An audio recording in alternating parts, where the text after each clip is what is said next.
en las variables económicas. Si tuvieran oportunidad de checar lo que ha acontecido en los últimos días, no solo en México, sino en diversas partes del mundo, nada más una guerra que está ocurriendo entre Ucrania y Rusia, se prevé que tiene una afectación muy grande en el precio del petróleo. Pero esta elevada, digamos, esta subida del precio del petróleo para los países que son altamente dependientes de la gasolina implica comprarla al exterior a un precio sumamente alto, a tal grado de que una persona que quiera cargar tanque de gas a su auto, pues lo va a encontrar a un precio de mercado, es decir, totalmente asociado a la condición bélica. Si tuvieron así curiosidad de ver las noticias, en estos días se quitó el impuesto a la gasolina porque de no haberse quitado ese impuesto, el precio por litro se hubiera todavía disparado más. Se prevé que llegue a 30 pesos el litro. Eso ya es algo preocupante porque si bien saben que la inflación no se está parando, imagínense la subida de la gasolina para las empresas que lo utilizan como materia prima, pues cómo va a repercutir en el precio final. Entonces, esto lo quiero comentar porque la contabilidad social hoy en día nos está advirtiendo que lo que ocurra, una guerra, un conflicto social que ocurra muy lejos de México, por el simple hecho de la interdependencia económica, tiene una repercusión y tenemos que estar atentos a esa situación. En ese ámbito habíamos dicho que la contabilidad social tiene que identificar el conjunto de participantes, que habíamos dicho que en esa parte tenemos tanto la clasificación de las actividades, que pueden ser primarias, secundarias o terciarias, y que por sectores institucionales tendríamos a los hogares, a las empresas, al gobierno y a las instituciones sin fines de lucro. Si no me recuerdo, nos quedamos ahí en las dos últimas sesiones, incorporando también el ejercicio que se realizó sobre el tema del Producto Interno Bruto. Bien, voy a compartir pantalla.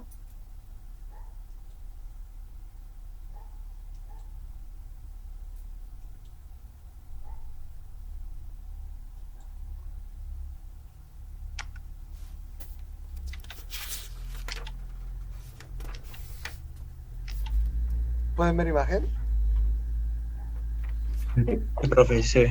Ok, perfecto. Bueno, aquí nosotros estamos hablando de que los sectores institucionales están totalmente interconectados y que para poder explicar una esfera también es importante asociarla con el resto de las esferas. Eso es lo que nos indica la contabilidad social.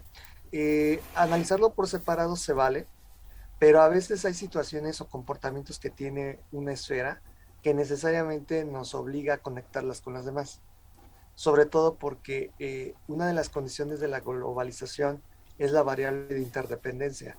Eso quiere decir que no solamente es la relación de un país con otro y lo que sucede económicamente o políticamente con ese otro país, sino también entre empresas de un país con empresas de otro país, entre hogares de un país con los hogares de otro país. Entonces aquí se muestra esta conexión o interconexión que a la larga pues nos va a dar una clara oportunidad de comprender por qué cierta sociedad puede tener un avance económico industrial mayor o más rápido que otras sociedades. Ahora entramos al tema de las interrelaciones. Aquí estaríamos hablando de lo que son las transacciones. Las transacciones, en pocas palabras, es el intercambio en un sistema, digamos, de mercado, ¿ok? No estoy hablando aquí de si es libre mercado, si es mercado autoritario, simple y llanamente es transacciones del mercado por lo que nos han enseñado a través de la oferta y la demanda. Las transacciones, en pocas palabras, para que sea más fácil el entendimiento, es un intercambio que hay entre una persona y otra, o entre una persona y una empresa, o entre una empresa y otra empresa, y así sucesivamente. Este intercambio puede ser de varias cosas. Puede ser de bienes y servicios, pueden ser intercambios de acumulación, pueden ser intercambios financieros o intercambios de distribución. Lo más importante aquí es que arriba de todo esto debemos clasificar dos tipos de transacción: la transacción bilateral y la transacción unilateral. La transacción bilateral es muy sencilla. Es el intercambio entre dos sujetos o entes económicos. Va un ejemplo. Si ustedes van a una tienda y van a comprar, eh, vamos a suponer, 1 kilo de azúcar, en el momento en que les dan el kilo de azúcar y ustedes pagan con moneda o con billete o con tarjeta, en ese momento ya hablamos de una transacción. A eso se le llama transacción bilateral, porque una parte le responde a la otra. Ya hay un intercambio de recursos, es decir, azúcar por dinero o dinero por azúcar. Entonces, por eso se habla de bilateral, porque es de dos, ¿ok? Y tendríamos lo que son las transacciones. También en transacciones bilaterales estoy haciendo hincapié que puede haber multilaterales, es decir, voy a esta tienda y luego paso a la otra tienda y luego a la otra tienda, pero sigue siendo relaciones bilaterales. Pero tenemos otra que se llama transacción unilateral. Es algo muy interesante porque es una relación entre un sujeto y una entidad o entre otro sujeto en donde solo hay un intercambio unidireccional, no hay un intercambio total, valga la contradicción o la redundancia. Un ejemplo, si una organización sin fines de lucro, una fundación, quiere ayudar a su gente de escasos recursos dándoles alimentos, por ejemplo, ustedes saben que las fundaciones viven de las donaciones. Entonces, si llega una persona así normal, a lo mejor empresaria, entra a la puerta de la fundación y le deja un cheque de donativo, en ese momento estamos hablando de una transacción unilateral. ¿Por qué? Porque la persona que lleva el cheque se lo va a entregar a la fundación sin pedir nada a cambio. Estoy hablando de aquellas personas que donan de corazón, que no piden ni siquiera el recibo de donación para deducirlo fiscalmente. No, es una persona que llega, deja un cheque y no dice más. Solamente dice, aquí está el cheque, muchas gracias, nos vemos. En ese momento hablamos de transacción unilateral porque las personas no reciben algo a cambio. Solamente la fundación recibe el cheque, pero la otra persona que dio el cheque no pide nada a cambio. Ni agradecimiento, ni selfie, ni nada. Ese es otro, aunque parezca contradictorio, pero se llama transacción unilateral. Una parte estimula a la otra, pero no pide contraprestación.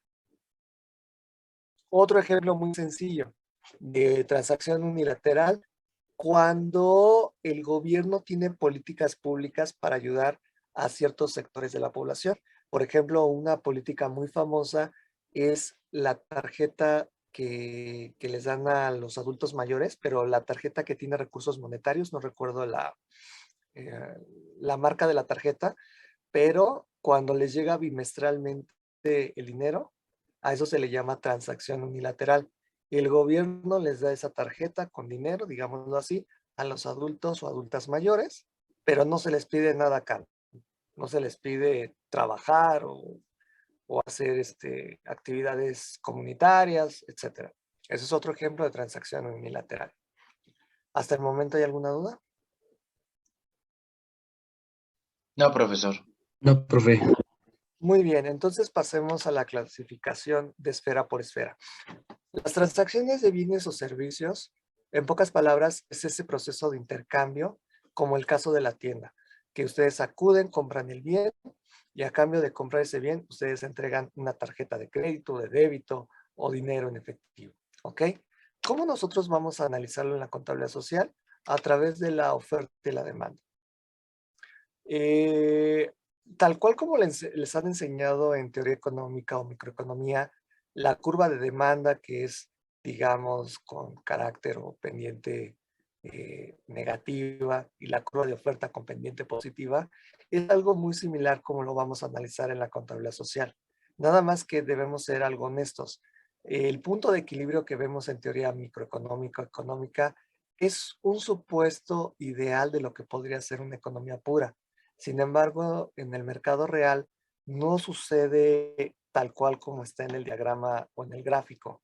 La oferta y la demanda que vamos a analizar aquí es prácticamente cuánto se produjo en total en términos formales y cuánto se consumió en ese mismo ciclo productivo. Es decir, si vamos a hablar de un año, del 1 de enero al 31 de diciembre, se hace una contabilidad de todo lo que se produjo en términos formales y cuánto se consumió en ese mismo año. Eso nos va a dar la oportunidad de saber si hubo sobreproducción o infraproducción, ¿ok? Pero también tengo que ser honesto. Son valores dentro de una estructura formal. Eso ya en automático nos está poniendo en discusión o en debate de que aquella producción que proviene del sector informal no va a estar en este circuito.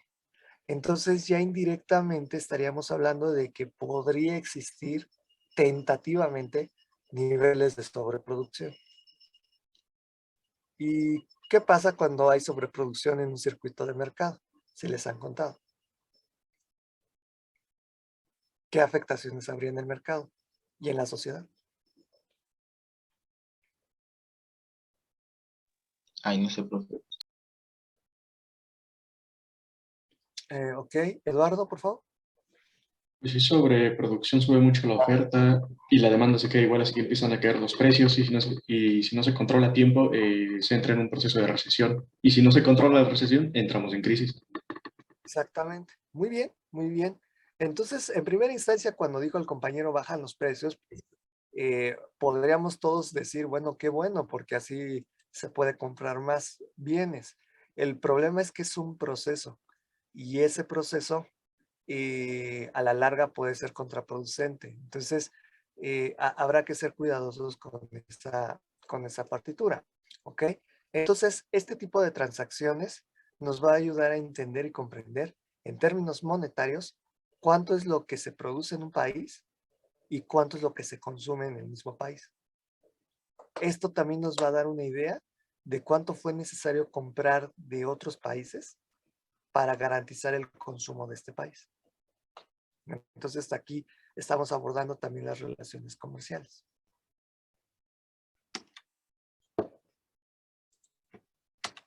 El siguiente tipo de transacción es el de distribución. Las transacciones de distribución tienen que ver fundamentalmente cómo están siendo colocados los valores monetarios que se generan en un país entre todos los sujetos y entidades económicas. Tenemos dos tipos de distribución. La primera es la distribución primaria del ingreso. Una de las cosas que llaman mucho la atención en la contabilidad social es saber el ingreso desglosado por sectores institucionales.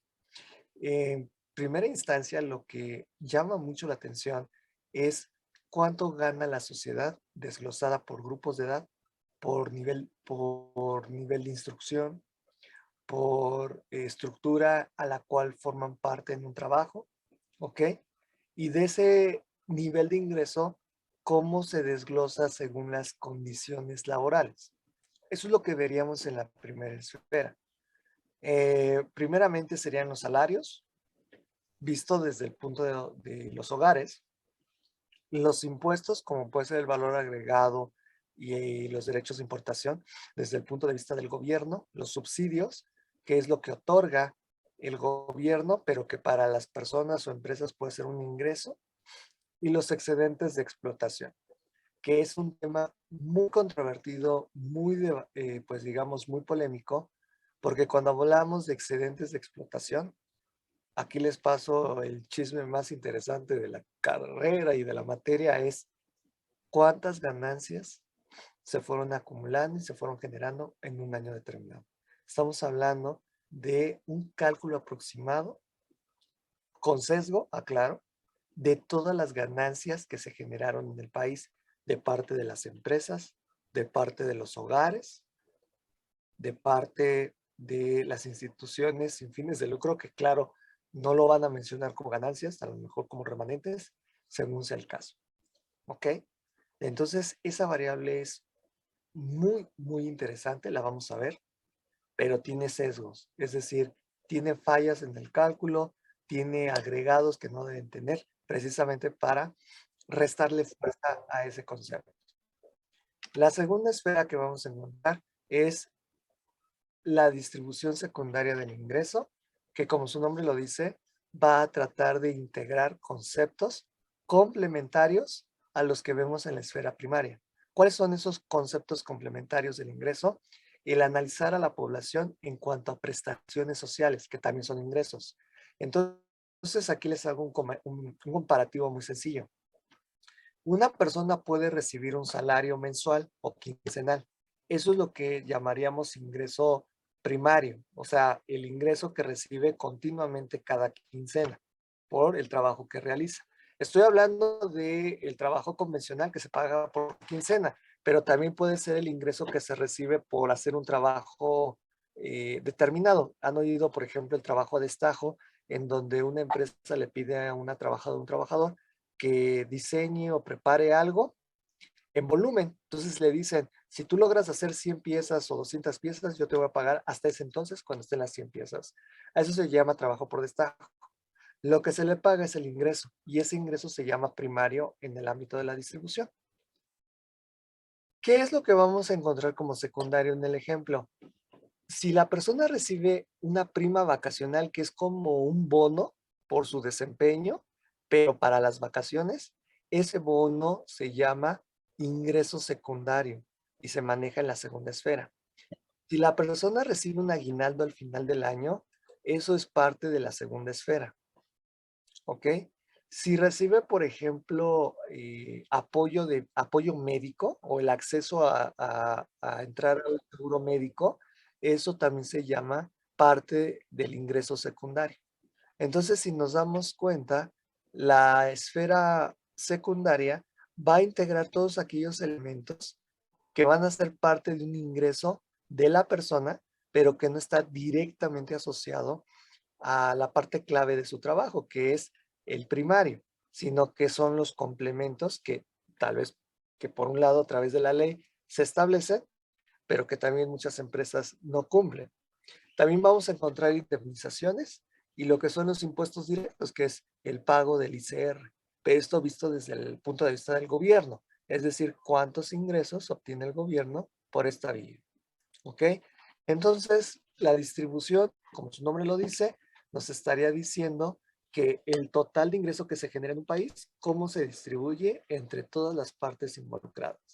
Y esa distribución, ¿cuál es la más importante para la población o para los sectores institucionales? ¿Y cuáles son aquellos que son complementarios? ¿Dudas? ¿Preguntas? No, todo perfecto. Muy bien. Aquí entraría el papel del PIB per cápita, ¿no? ¿Perdón? Aquí entraría el papel del PIB per cápita, que es como se Eh, distribuye el PIB de la población más o menos.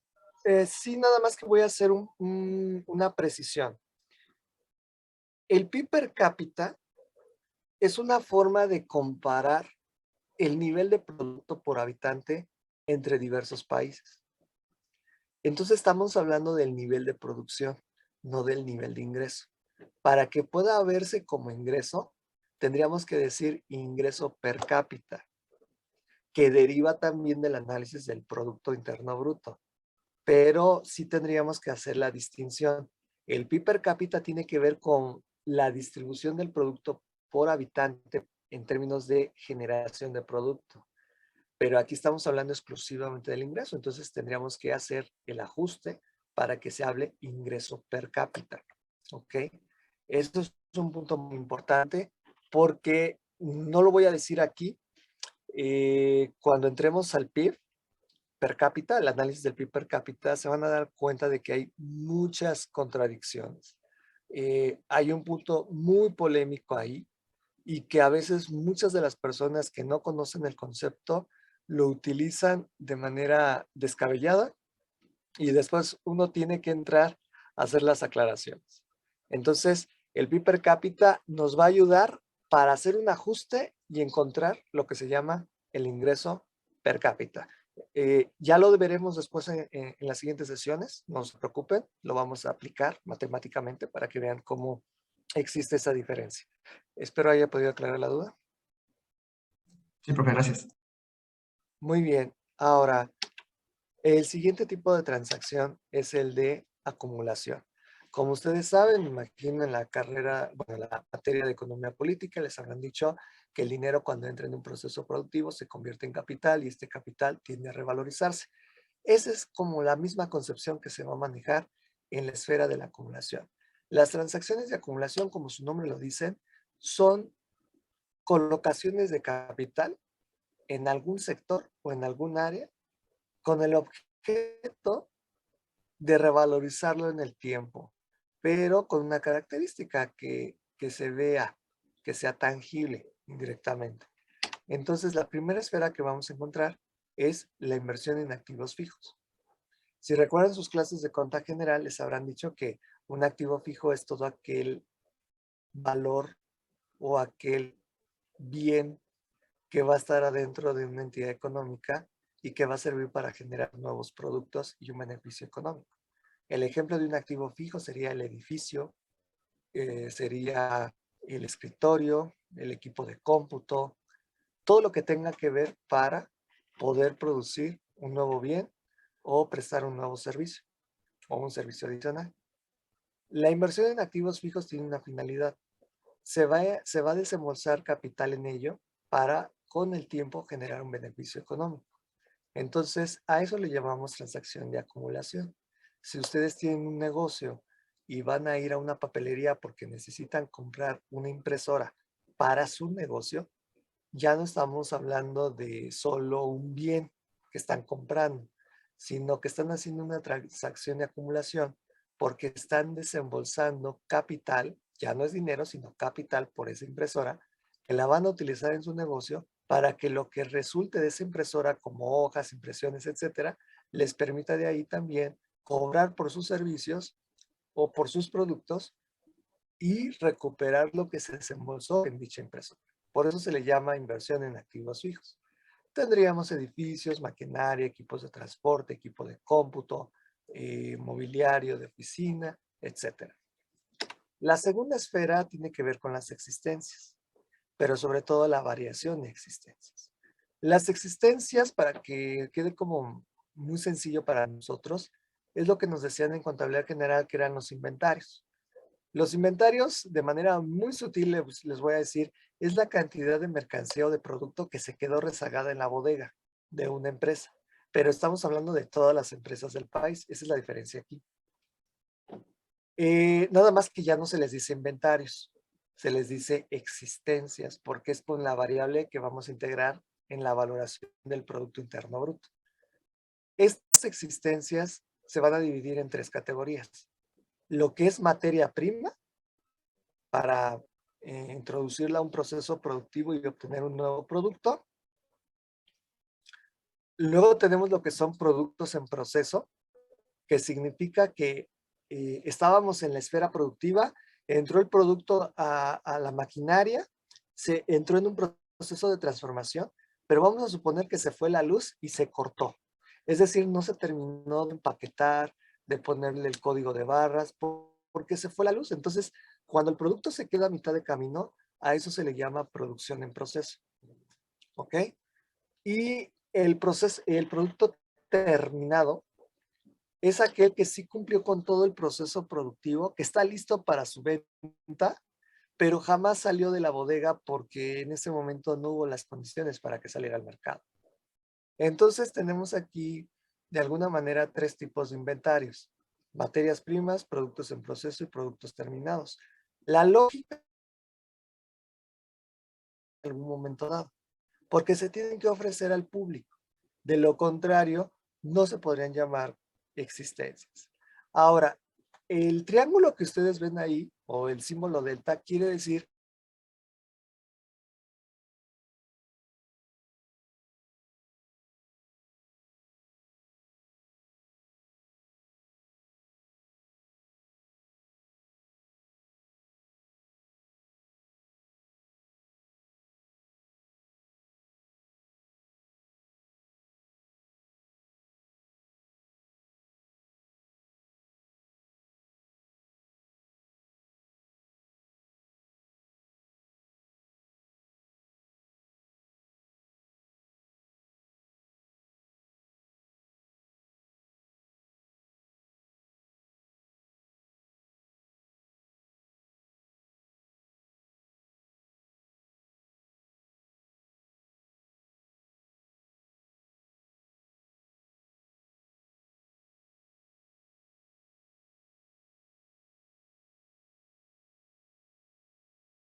Como comentó el profesor al inicio de clase, tiene problemas con su internet. Si gustan esperar un momento, se vuelve a reconectar, no se preocupen. Gracias, profesora. Gracias, No, ¿de profe. qué? Pues,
Y en lo que se conecta el profesor, ¿hasta aquí tienen alguna duda?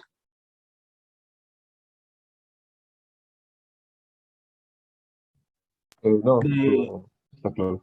Todo claro. ajá, de eso que estamos hablando, no. ¿Me podrías repetir los tipos de transacciones, además de la de distribución y la de acumulación?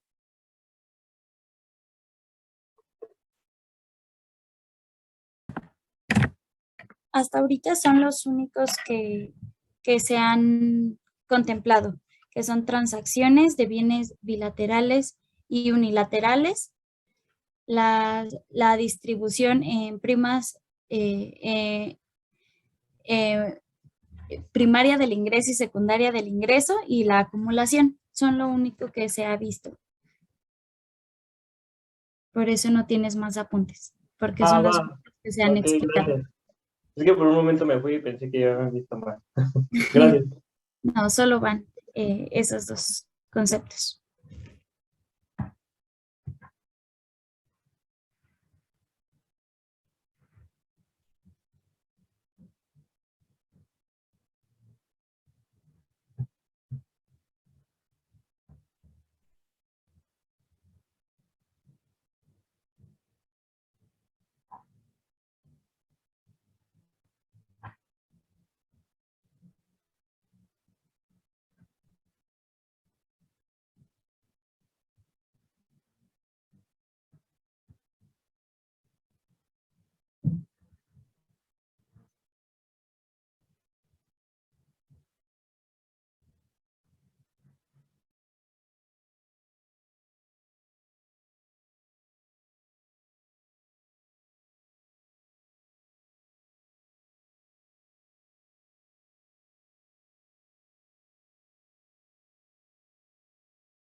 ¿Y de las chicas que se quedaron, alguna participará el día de hoy en alguna actividad para el movimiento?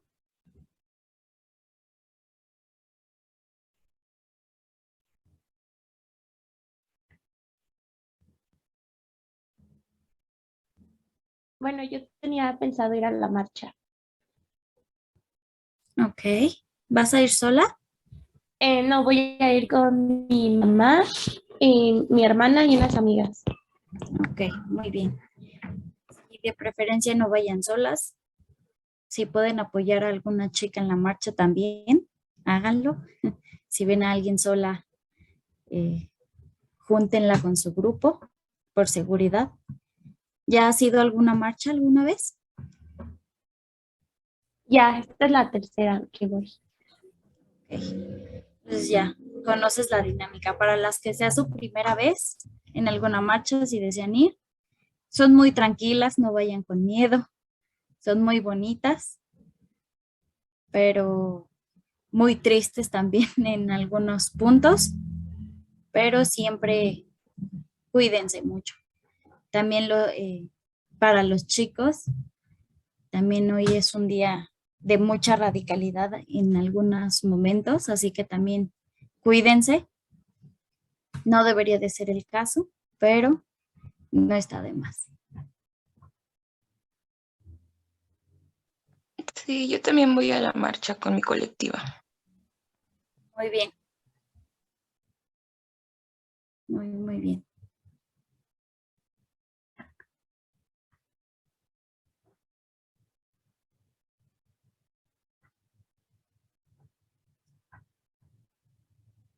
Qué bueno que participen y les interese. Es importante.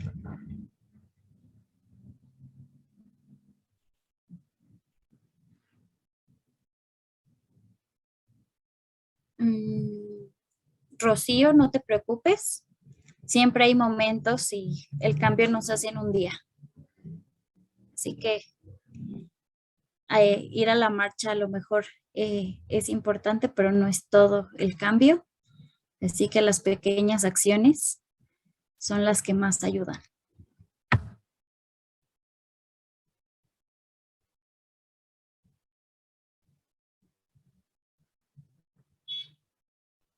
Como lo comentaba el profesor, es un día de reflexión también para los chicos. Siempre, este no es solo un movimiento de mujeres, tendría que ser de todos. Ese es el objetivo. Así que todos busquen un poco la reflexión y recuerden que tienen mamás, hermanas, amigas, pareja. Entonces, sí busquen un poco la empatía el día de hoy. Y siempre, claro.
Hola, hola, ¿sí me escuchan?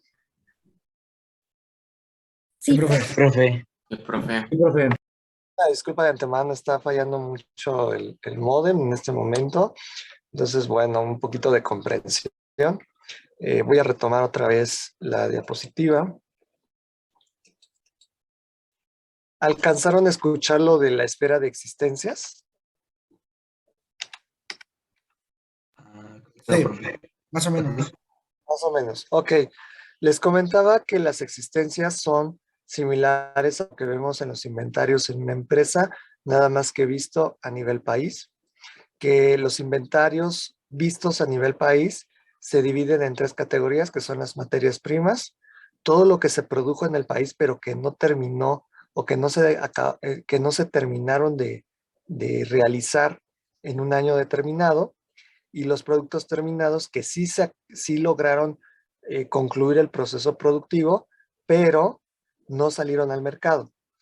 Estos tres elementos, si lo viéramos así, es como cuántos se quedaron en las bodegas de todas las empresas, de todas las instituciones sin fines de lucro en el país. Y eso es lo que nosotros vamos a hablar como existencias. Ahora, no vamos a tratar de calcular las existencias solamente por lo que valen en ese momento, sino que se tienen que comparar con periodos anteriores para saber si las existencias se incrementaron o se redujeron. Entonces, si por ejemplo, en este momento vemos que las existencias valen 200,000 pesos, lo que hay en todas las bodegas, que no salió al mercado, y lo comparamos con el año anterior que era de 100,000 pesos, nos daremos cuenta que hubo un incremento de las existencias de 100,000 pesos. ¿Ok? Entonces aquí viene la gran pregunta, porque es una variable importantísima para el análisis económico. ¿Qué significa que en un país, de un año a otro, se le estén acumulando las existencias o se le estén incrementando las existencias?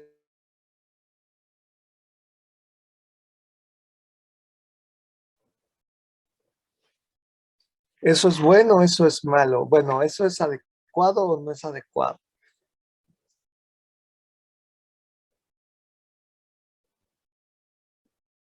Piensen en una empresa X, la de smartphones, y de repente están haciendo su estudio y todo y se dan cuenta que sus smartphones tan buenos que apenas salieron, pero están rezagados en su bodega. Y son demasiados, está atascada la bodega y no han salido esos smartphones. ¿Qué estoy diciendo en pocas palabras con esa empresa? Que no tiene ventas, Exacto. Entonces, si esto de las existencias lo viéramos a nivel país, ¿qué estaríamos diciendo? que no hay ingreso para el país para comprar esos productos. Exacto, que se está produciendo, pero no se están vendiendo. Entonces se está rezagando la mercancía. Y al rezagarse la mercancía, quiere decir que la población no está consumiendo. Y si no está consumiendo, entonces estamos afectando la demanda agregada. Al afectar la demanda agregada, le pegan a la oferta agregada. Y eso significa una posible recesión o crisis económica con el tiempo. Entonces, esta variable tan discreta, tan sutil, de alguna forma lo que nos está diciendo es que aquí está la clave para identificar si el país está a un paso de una crisis o a un paso del crecimiento económico. Entonces, no descuidar este componente para cuando analicemos, por ejemplo, la variable del PIB. ¿Dudas, preguntas? ¿No? Muy bien. No, profe. No, profe. Seguimos con la última esfera, que son las transacciones financieras. En las transacciones financieras las vamos a clasificar en activos y en pasivos financieros. Ahora, ¿qué diferencia tiene este con el anterior? Porque hay parecido con el concepto de activos. Que aquí los activos financieros se va a basar en valores financieros, valores que provienen del sistema financiero. ¿Qué es el sistema financiero? Es un conjunto de instituciones y entidades económicas que a través de 2 o 3 órganos reguladores en un país van a tratar de estabilizar o de establecer una serie de instituciones para favorecer financiamientos, fondeos o inversiones con capital. ¿Ok? Entonces, los bancos, por ejemplo, son parte del sistema financiero. Las arrendadoras son parte del sistema financiero. Las aseguradoras son parte del sistema financiero. Entonces, todo lo que sea sistema financiero en materia de transacciones se van a considerar transacciones financieras, valga la redundancia. Ahora, ¿qué es un activo? ¿Qué es un pasivo? Vamos a explicarlo desde muchas vertientes. Un activo financiero es todo valor que de alguna manera le va a proveer al sujeto o a la entidad económica un beneficio o un rendimiento económico. Entonces, por ejemplo, si alguno de ustedes ya está, por ejemplo, comprando acciones en bolsa o está comprando un certificado de tesorería de la Federación, comúnmente conocido como CETE, en el momento que ustedes lo compran, en el caso de las acciones está el riesgo de que puedan ganar o perder, pero depende de las condiciones del mercado. Pero si compraron un CETE, existe una altísima probabilidad de que pasado un tiempo van a obtener su capital de regreso más un rendimiento. A eso le llamamos un ejemplo de activo financiero. La posibilidad de hacer una inversión en valores que nos pueda generar una ganancia o una pérdida, según sea el caso, según el entorno económico, para la persona que lo llevó a cabo. Puede ser esta una persona física o una persona moral. Las personas morales son las empresas, por decirlo así. Entonces, pasamos al otro lado, que es un pasivo financiero. ¿Qué es un pasivo financiero? Son valores que los sujetos o las entidades van a absorber o asumir para diferentes fines, pero tiene una condición. No es dinero gratuito, es un capital que se otorga, que se tiene que regresar con un excedente, es decir, con un pago de intereses.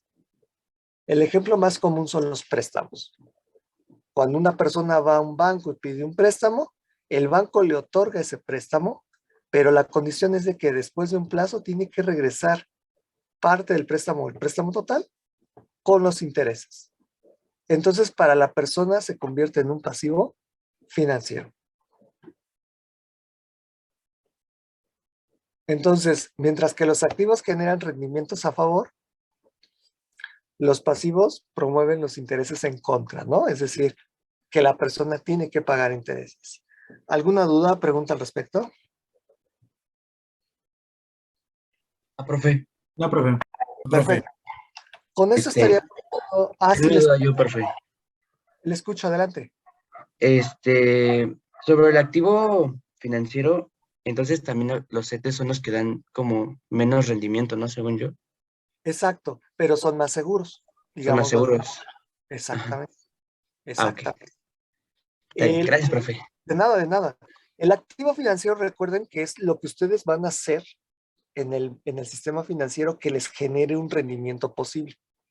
Ya dependerá de qué es lo que compraron y dependerá la seguridad, ¿no? Si ustedes compran una acción y dependiendo de qué tipo de empresa está ofreciendo esas acciones, está el nivel de riesgo y es ahí donde vemos el nivel de rendimiento. Pero si compran instrumentos del gobierno, por lógica estructurada a nivel mundial, se dice que los instrumentos del gobierno tienen un bajo riesgo por la seguridad que ofrecen.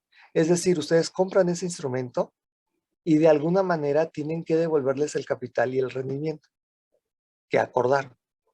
¿Ok? Esa es la ventaja que se tiene en relación con el tema de acciones. Y son activos financieros. Bien, con esto estaríamos dando, pues, conclusión a la parte inicial de este tema, de la contabilidad social, es decir, es el mapa completo de la contabilidad social. Y en esa lógica vamos a checar un video para concluir el tema de hoy, en donde ustedes van a poder comparar de alguna manera todos estos conocimientos que estamos abordando. Ok, ponemos atención y después vamos a ronda de preguntas. Tras más de 50 años de conflicto armado, Colombia busca dejar atrás su historia de violencia y atraer inversionistas extranjeros. Muchos son optimistas sobre el crecimiento económico que puede traer consigo la consolidación del proceso de paz. Hay suficientes indicios de que hay un interés creciente de inversionistas extranjeros y también de inversionistas nacionales en aquellas regiones y zonas en donde antes tenía presencia el conflicto armado. Hoy no existen las amenazas de la posibilidad de un secuestro, de la posibilidad de extorsión. Hoy se ventila Colombia como un destino turístico en el tema de turismo de aventura, turismo ecológico. Y el turismo es de hecho uno de los sectores más beneficiados por la paz. Entre enero y mayo de 2018, la cifra de turistas se incrementó un 38% respecto al mismo periodo de 2017. Yo creo que se ha influenciado de una forma muy positiva el sector turístico y hotelero, puesto que la gente afuera ha cambiado un poco la imagen de nuestro país. El papel del sector privado es clave en la construcción de un nuevo país. Históricamente en Colombia los procesos de paz han sido funcionales cuando el sector privado se vincula. Así que creo que es una gran oportunidad para Colombia, para el empresariado, para abrir nuevos mercados, para expandir el mercado nacional, para desarrollar industria, comercio en muchos territorios que producto del conflicto armado estuvieron aislados, que estuvieron desconectados del Estado-Nación. La empresa Gicon, dedicada a la producción de biogás, llegó a Colombia en el 2016 atraída por el potencial de crecimiento que ofrece el país. Actualmente la paz nos ha creado en el país una estabilidad económica, ¿no? Entonces eso es bueno para los fondos internacionales que quieren invertir en ese tipo de tecnologías sostenibles. Y sobre todo a nosotros nos ha impactado de manera positiva porque las plantas de biogás están en zonas agrícolas y que son zonas tradicionalmente afectadas por el conflicto. Cooperación para el desarrollo, educación y cultura son los pilares sobre los que trabaja la Fundación Siemens. Su proyecto de filtros de agua beneficia a 380.000 personas y a más de 500 instituciones. La mejor herramienta para la paz, sin duda, es cortar la transmisión intergeneracional de la pobreza y sobre todo cortar la transmisión intergeneracional de la idea de que nuestros niños no pueden vivir mejor a futuro. Y nosotros trabajamos en las tres bases que creemos que eso es posible.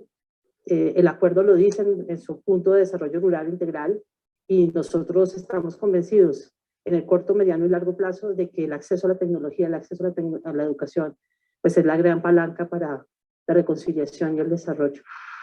Economía y paz, para muchos en Colombia, son las dos caras de la misma moneda. Ok, con esto tenemos un video que es de un país latinoamericano que puede correlacionar diversos puntos tratados en sesiones anteriores y que también los podemos combinar con lo que vimos el día de hoy. ¿Qué podríamos rescatar de este video, de este país? Alan, por favor. Sí, bueno, como veíamos en la lectura que usted nos había dejado, cómo la guerra podía incentivar la economía, ¿no?, de un país, pero justamente aquí pasa lo contrario. En Colombia lo mencionan, ¿no?, y lo esclarecen muy bien, que Colombia ha prosperado o ha sido benéfico los momentos de paz para ellos. Y algo que se me hacía muy, bueno, que rescato del video y que no había analizado hasta ahorita, fue como mencionan que el turismo se ve beneficiado por la paz. O sea, quizá es como muy obvio, ¿no? Porque pues en un momento de un conflicto, pues no puede haber turismo, pero pues no lo había sentado así como en concreto, ¿no? De que en un periodo de paz, pues el turismo pues es, bueno, ajá, se beneficia hablando en términos económicos. Esto. Muy bien, muchas gracias. Víctor, por favor. Bueno, ahorita haciendo una analogía con la lectura que nos dejó, también en la lectura se comenta de que cuando un país tiene una estabilidad y pasa de tener un ingreso bajo a empezar a tener un ingreso mayor, se empieza a ver una estabilidad y eso propicia a que diferentes países empiezan a invertir en ese país y exactamente empieza a haber turismo, empieza a ver que la paz, que hay una estabilidad y entonces ya empieza a haber como más flujo de inversiones, de personas que quieren conocer el país porque ya se sienten un poquito más seguras de dónde van a estar. Entonces, bueno, es lo que quería comentar y hasta ahí mi participación. Bien, muy bien, muchas gracias. Ángel, por favor. Sí, pues vemos la importancia de la estabilidad que puede traer un país, por ejemplo, en este caso Colombia, después de muchos años de guerra y de pues, inestabilidad política también, logra sostener ese conflicto y a partir de ahí enfocarse en el crecimiento económico. Y como dijo que creo que eran las inversiones en tecnologías verdes, ¿no? Lo que estaba haciendo, lo que ayudaba a ese crecimiento pues, acelerado, o bueno, un mejor aprovechamiento de la economía. Y pues en una analogía con Perú, por ejemplo, que era un país que tenía mucha estabilidad, por muchos años, casi todos los años de este siglo, con un crecimiento acelerado, y vemos cómo en los últimos años, pues ese crecimiento se ha perdido por lo mismo de la inestabilidad política que vive, cómo es que cambian muchos presidentes, todas las decisiones que ha tomado el gobierno ha hecho que pues las inversiones salgan y ya no se tenga el mismo crecimiento, y pues podemos ver el otro lado de la moneda, ¿no? Lo que puede generar esto. Muy bien, muchas gracias. Eduardo, por favor. Sí, pues yo lo veo muy relacionado con el tema de la violencia, así el tema de homicidios, asesinatos y también con el tema del narcotráfico, porque precisamente comentaba una señora que estaba ahí, sobre cómo tienen que deslindar, tienen que romper esa cadena de miedo que hace que las personas terminen haciendo actividades criminales, pues, porque al final de cuentas sí tiene un factor generacional, aparte de ser resultado de un entorno inestable, un entorno no pacífico, también tiene la parte generacional. Así que ahí es, ahora sí que atacarlo por los dos frentes. Número uno, por mantener la paz, asegurar la estabilidad. Y número dos, romper ¿cómo se dice? La parte generacional del asunto, pues.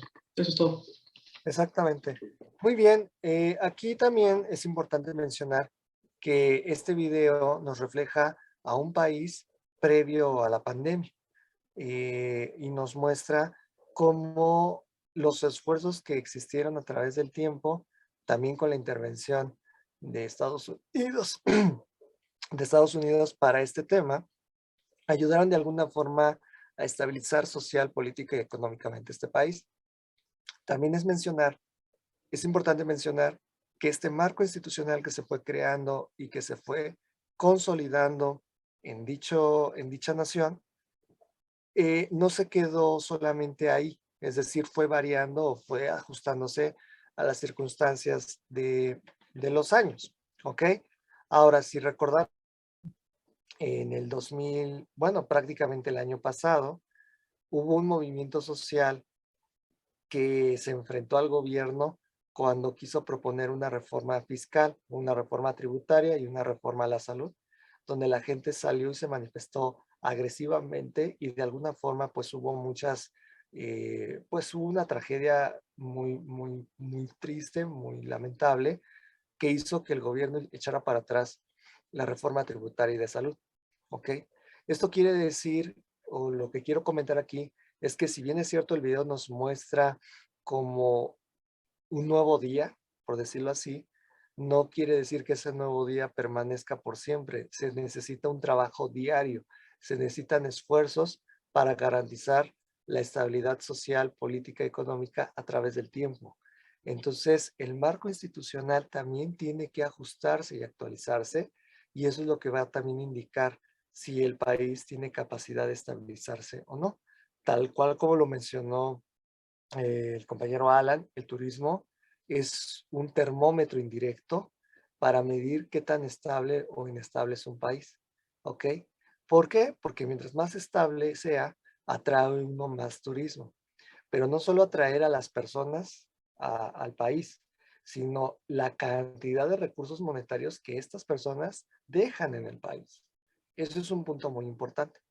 No sé, a veces, me imagino lo vieron en las noticias, es muy triste que hay personas que están en un lugar padrísimo, o sea, un pueblo mágico o la playa, están disfrutando de su bebida, del alojamiento y de repente llegan grupos armados a generar una balacera y que la gente asustadísima corre al hotel y se encierra y entonces lo que era un lugar para disfrutar y relajarse se volvió una zona de guerra, por decirlo así. Entonces imagínense no solamente el trauma que se generan estas personas, yo no me imagino estas personas llegar a su país de origen y las malas recomendaciones que estarían generando sobre ese lugar turístico. No me imagino que le digan, no vayas ahí porque de verdad es una experiencia inolvidable, ¿no? Es de alguna manera con ese tono de miedo, ¿no? De terror. Y luego la imagen global, ¿no? De que todo el mundo te señale, que digan, no, es que hay ni para vacacionar, ¿ok? Entonces, todos estos puntos son importantes, que no solamente tienen que ver con el marco institucional, tienen que ver con toda la cohesión social que hay implícita en este sistema, ¿ok? Entonces, bueno, si no hay dudas, no hay preguntas al respecto, para la siguiente sesión vamos a ver un tema muy interesante que tiene que ver con sistema económico. Ya les había dicho, si no me falla la memoria, que investigaran qué es, cuáles son sus finalidades o cuáles son sus características principales, ¿ok? Y más o menos hablar de un país o un ejemplo de país, de qué características tiene en términos de sistema económico.